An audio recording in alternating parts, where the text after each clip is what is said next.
Not all camping gear needs to be expensive, but it needs to be useful. And this little bugger here, useful and inexpensive. So people who have been around RVs know that in the vents and ceilings they put these big giant fans that are the size of the vent, and it can create a huge amount of airflow in an RV. So this little guy basically does the same thing. It's not 20 bucks, it's 15 bucks. It's even cheaper. So I normally keep this thing on low, and what I do is I actually, right when we get in the tent, if it's still hot, I'll unzip the one window down and we can stick this in the window, and it kind of is held up by the edge of the window pane, and it sits in the window and it just blows cold air in from the outside. The single coolest feature of this thing is it's lithium battery powered, so you don't have to have this thing plugged in, because in a tent how often are you gonna have power unless you have a Jackery?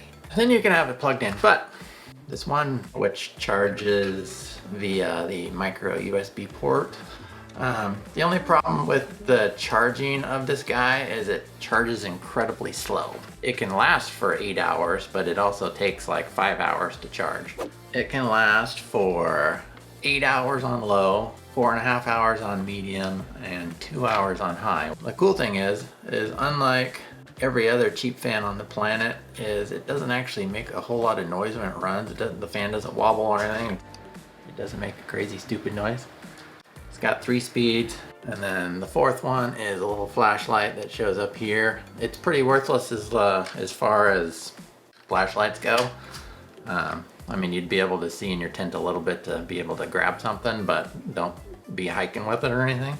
And it also has, if you hold down the power button, it turns on these blue LEDs that shine up into the fan.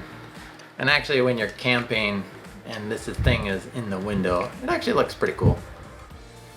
So I learned about this little guy from the Trail Recon YouTube channel. They make some pretty crazy Jeeps and they take them overland. I think he's out of California. So there is one thing I don't like about this fan, is the fact that it seems to have some kind of phantom drain and it's really faint.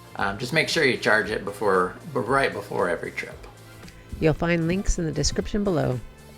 Hit the subscribe button if you like our videos. See you next time.